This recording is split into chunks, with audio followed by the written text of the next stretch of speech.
अस्सलामुअलैकुम, मैं हूं इब्रार हुसैन अस्तोरी। और नाजरीन, साइफर केस में इमरान खान और शाह महमूद कुरैशी के हवाले से जो गुज़िश्ता रोज़ फैसला सुनाया गया था, उसका 77 सफ़हात पर मुश्तमिल तहरीरी फैसला जारी कर दिया गया है।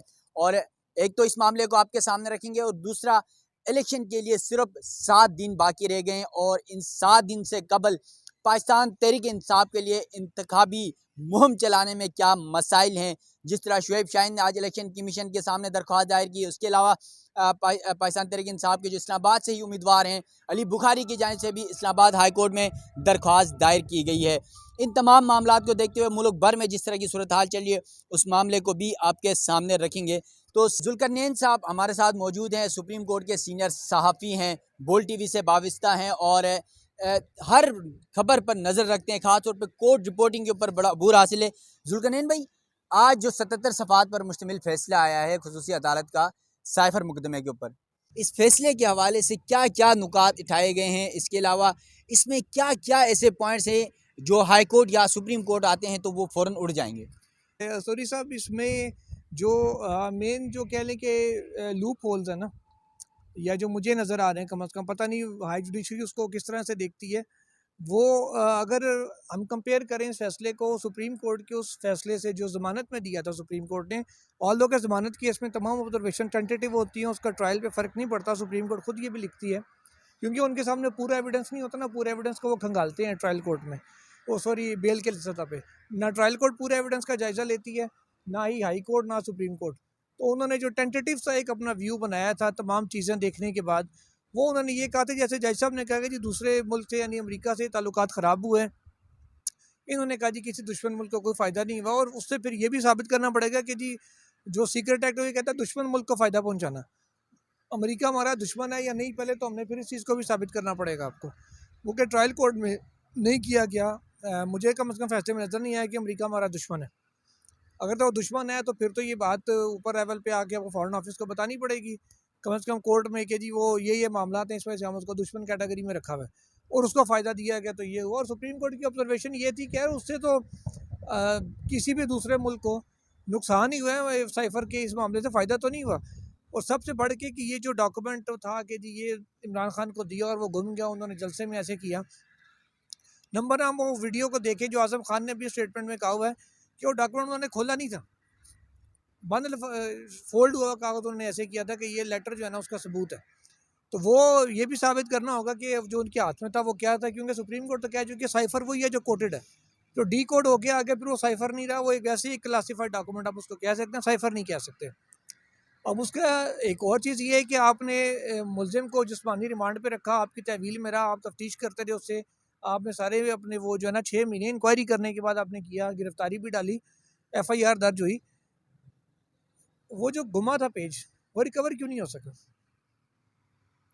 PM हाउस से गुमा, या वो जेब में डाल के साथ ले गए, बनी गाला में क्या आपने तलाशी की, सर्च वारंट दिए, आप वहाँ गए, आपने वहाँ छानबीन की, PM हाउस ऑफिस में आपने छानबीन की, वो किधर गया? खान साहब ने कोई जिस्मानी रिमांड इसलिए होता ना कि हमने अलाए कत्ल बरामद करना है, हमने ये बरामद करना है, हमने फ़लाँ डॉक्यूमेंट रिकवर करना है, या मोबाइल रिकवर करना है, तो वो तो आपने कुछ किया नहीं।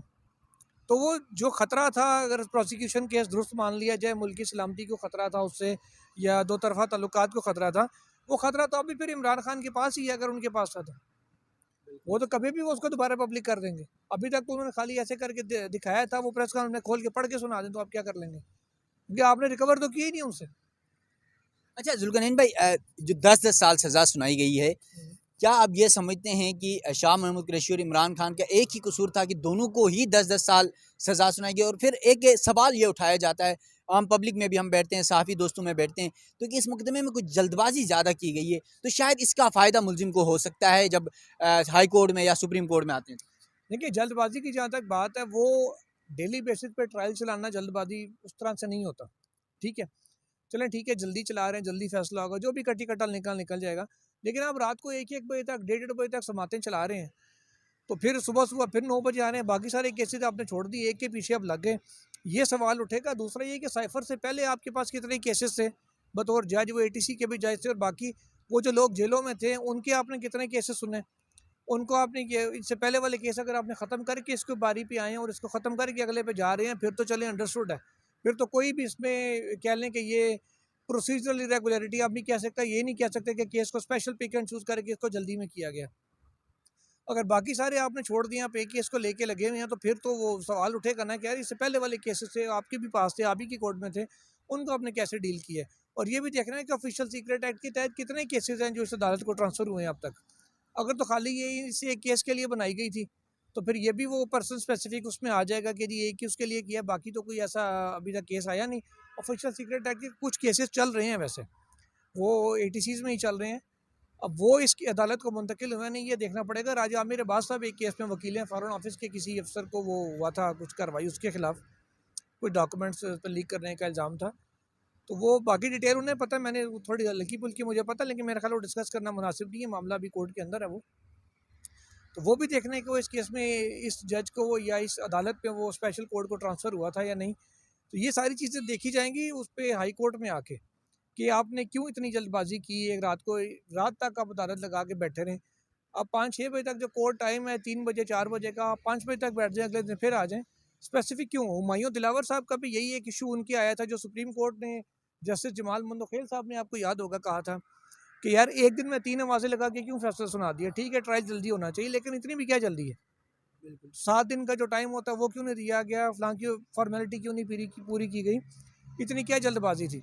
इस पर उन्होंने फिर ऑब्जर्वेशन दी थी कि यार क्यों इमरान खान को भी रिहा कर दें। तो फिर उन्होंने कहा नहीं जी नहीं, हाई कोर्ट में सस्पेंशन डाली हुई, फिर हाई कोर्ट ने सजा सस्पेंड कर दी थी उनकी अगले दिन। यहीं पे इस तरह किस्म का मामला या अब भी उठ सकता है आगे हायर कोर्ट्स में आके, क्योंकि मुझे ये पर्सनली फील हो रहा है कि ये जब अपील इसकी आएगी तो ये शायद डीबी में जाए, 2 जजेस सुनेंगे। अब वो जजेस फिर अब उनके ऊपर है कि उनमें वो किस तरीके से रिकॉर्ड से सेटिस्फाई होते हैं जो प्रोसिक्यूशन ने पेश किया या नहीं। क्योंकि जो जरा भी नहीं करने दी गई, एक दिन की पेशी पे या एक बार उनके ये ना आने पे या आर्गूमेंट ना करने पे या वक्त मांगने पे आपने उनको 1 या 2 दिन का वक्त देने के बजाय आपने साथ ही सरकारी वकला मुहैया कर दिए, फिर उनके वकील आगे वो ऑर्डर भी आपने अपना वापस लेके उनको ओके नहीं किया। तो ये तो बड़ा एक वो हेस्ट में किया गया काम बज़ाहिर फील होता है, जिसका अल्टीमेटली प्रोसिक्यूशन का नुकसान होगा। और मुझे ये लगता है कि कितना ही मजबूत केस क्यों ना हो, जैसे कि प्रोसिक्यूशन कहती है ये केस बहुत मजबूत है इमरान खान के खिलाफ, तो प्रोसिक्यूशन ने भी इतनी जल्दबाजी करवा के मेरे ख्याल अपना केस ख़राब किया है in the long run. Short term में तो सज़ा हो के वो खुश हो गए, जो जी सज़ा दिलवा दी हमने, अब ऊपर इसको बरकरार रखवाना मुश्किल हो जाता है। सिर्फ आपने ट्रायल कोर्ट से सज़ा नहीं दिलवानी, ट्रायल अपील जो है कंटिन्यूशन ऑफ ट्रायल होता है कानून के मुताबिक, तो आपने ऊपर तक इसको अपनी सज़ा को बरकरार रखवाना असल चैलेंज होता है। तो वो मेरा ख्याल है प्रोसिक्यूशन के लिए मुश्किल होगा। अच्छा जुल्करनैन भाई, यकीनन जिस तरह आपने ये सवाल उठाया कि फैसला वही होता है जो आपकी चाहे हाई कोर्ट हो चाहे सुप्रीम कोर्ट तक जाए तो वो फैसला आपका बरकरार रखे।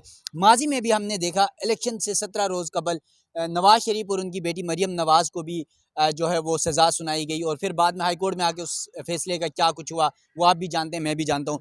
अब इमरान खान के हवाले से भी यही है कि 8 दिन पहले जब इलेक्शन के लिए सिर्फ 8 दिन रह गए तो उसको 2 मुकदमात में, एक तोशा खाना के ऊपर सज़ा सुना दिया, एक साइफर के ऊपर सज़ा सुना दिया। तो इसकी जो टाइमिंग है, इसका जो वक्त है, ये भी बड़े सवालात उठाए जा रहे हैं, तो इस पर क्या कहते हैं? देखें, वो जो पलड़े बराबर करने का मुतालबा किया जाता था वो तो फिर ऐसे ही होंगे।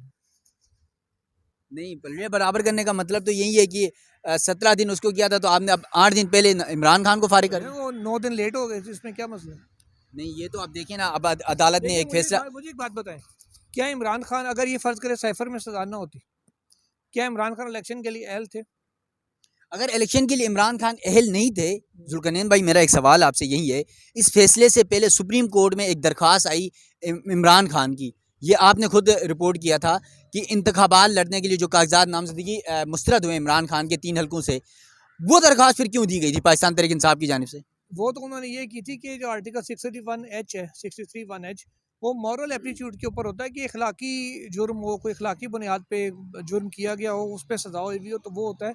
पीटीआई का ये मौक़िफ़ है कि जो तोशा खाना किया वो इखलाकी उसके ऊपर नहीं थी, वो कंसीलमेंट ऑफ एसेट का मामला एक बनाया गया था इलेक्शन कमीशन की जानिब से फौजदारी केस में, वो था, वो उनका केस वो था। इस वजह से उन्होंने किया था कि ये 631H के ज़ुमरे में नहीं आता, तो गलत तौर पे इंटरप्रिटेशन इसकी की गई है, लिहाजा इनको इलेक्शन लड़ने के लिए एलिजिबल करार दिया जाए।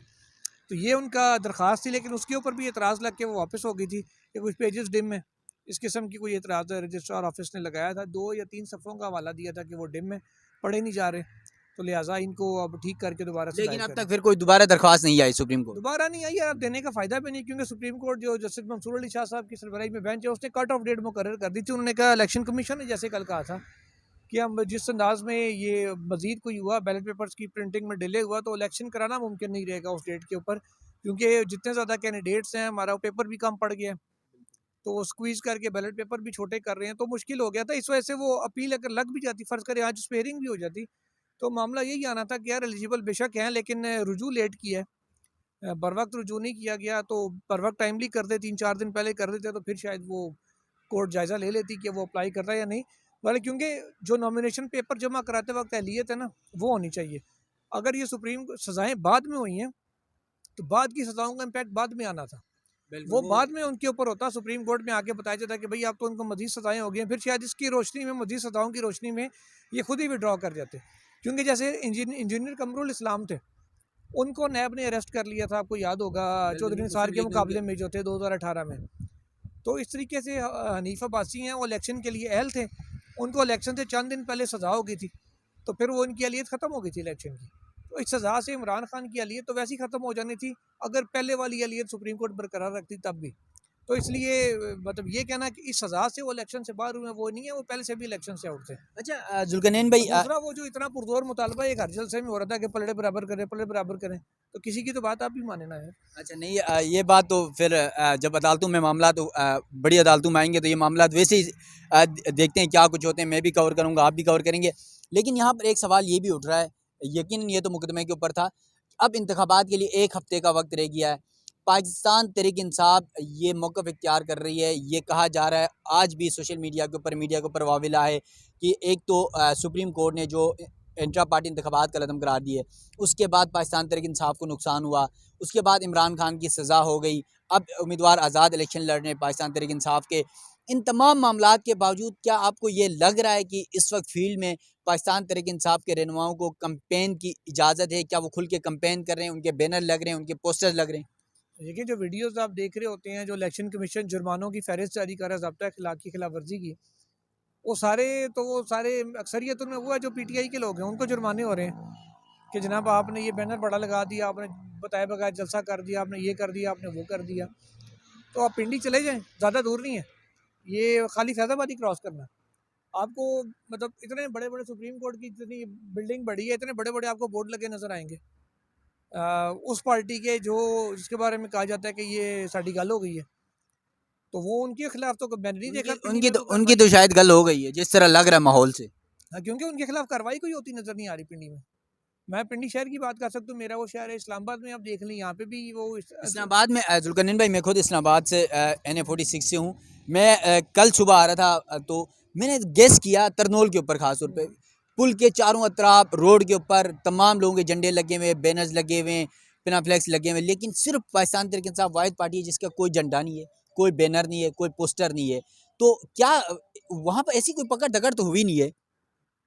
देखिए, पकड़ दकड़ ना होना एक अलग चीज़ है, फिर लेकिन वो फिर उनके अपने कारकुनों की गलती है। नहीं, हमने कई दफ़ा देखा है कि वो आपको वीडियोस नहीं आती हैं अक्सर कि नून लीग का बैनर लगा हुआ है, पीटीआई का उतारा जा रहा है, तो उसमें फिर वो क्या करें, वो छुपा के पैसे ज़ाया करता है जब लगने देने नहीं किसी अच्छा ने। वैसे अब आखिरी सवाल आपसे है, क्योंकि आप रावलपिंडी से हैं, तो रावलपिंडी में मुस्लिम लीग नून ने जलसा किया, पाकिस्तान पीपल्स पार्टी ने जलसा किया, और अब जमात इस्लामी ने भी कहा है कि 4 तारीख को हम उस लियाकत बाग के ग्राउंड को भर के दिखाएंगे, क्योंकि दोनों बड़ी सियासी जमातें नाकाम रही। तो आपको क्या नज़र आ रहा है? जमात इस्लामी के पास एक ट्रिक ज़रूर है, वो जलसे जुलूस करने की आदी हैं, तो वो कहीं ना कहीं से गुंजाइश पैदा करेगी, उन दोनों से बेहतर जलसा करने की पोजीशन में होंगे, चाहे बंदे बाहर से लाएं या मैनेज इस तरीके से करें, वो कुछ ना कुछ कर लेंगे।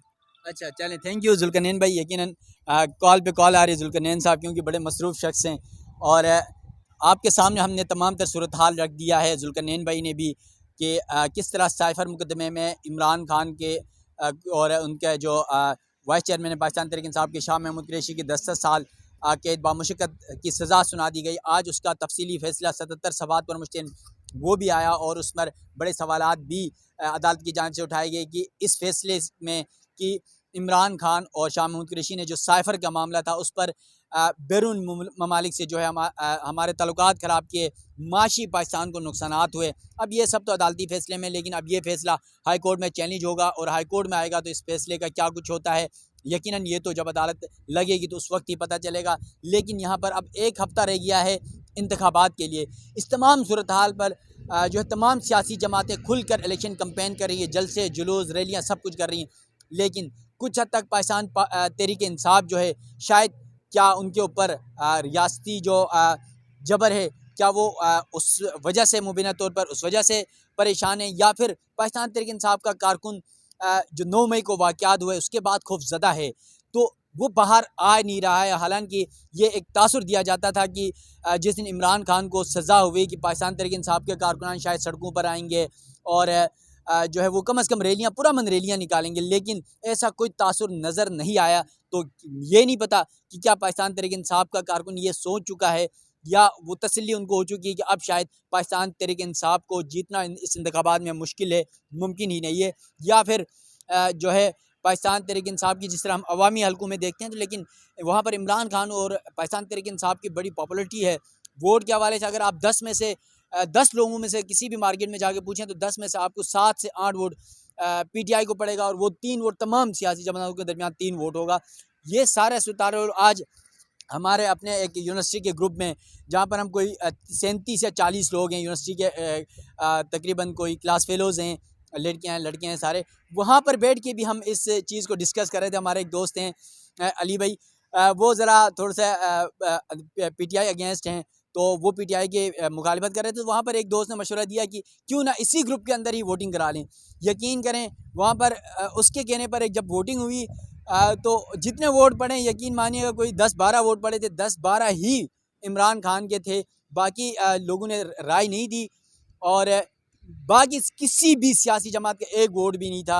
हालांकि मैंने भी कोई वोट कास्ट नहीं किया उसके ऊपर, मैं क्योंकि सिर्फ ऑब्जर्वर के तौर पर देखना चाह रहा था कि कौन क्या कैसी सिचुएशन है। तो हमारे उस यूनिवर्सिटी ग्रुप में जहाँ पर जितने वोट पड़े वो तमाम की तमाम पाकिस्तान तहरीक इंसाफ को पड़े। तो इसका मतलब है जो एक तासुर है माशरे में कि पाकिस्तान तहरीक इंसाफ के पास ख़ास तौर पे नौजवानों का वोट बैंक बहुत ज़्यादा है, यकीनन वो नज़र भी आ रहा है। तो अब 1 हफ़्ता रह गया इंतखाबात के लिए। इस इंतखाबात में क्या कुछ होने जा रहा है, शुएब शाहीन और अली बुखारी पहले ही एक इलेक्शन कमीशन एक हाई कोर्ट से ये रुजू कर सकें कि उनके पैम्पलेट उनके बैनर्स उतारे जा रहे हैं, उन्हें इंतखाबी जो कैंपेन है वो करने नहीं दी जा रही है। अब ये सारे मामला अदालत में भी ज़रूर आएंगे, लेकिन 8 फरवरी इंतखाबात का दिन है, उस दिन क्या होने जा रहा है। यकीनन आप जिस जमात को भी सपोर्ट करें, वोट करें, अपने घरों से निकलें क्योंकि आप छुट्टी का दिन भी अब तो आपके लिए, और निकल कर वोट दें और अगले 5 साल के लिए अपने नुमाइंदे मुंतखब करें, चाहे जैसे भी हों अपने नुमाइंदे मुंतखब करें, क्योंकि 5 साल तक फिर आप पछताए रहेंगे यार कि मैंने उस दिन वोट कास्ट क्यों नहीं किया, मैंने इस शख्स को वोट क्यों नहीं दिया।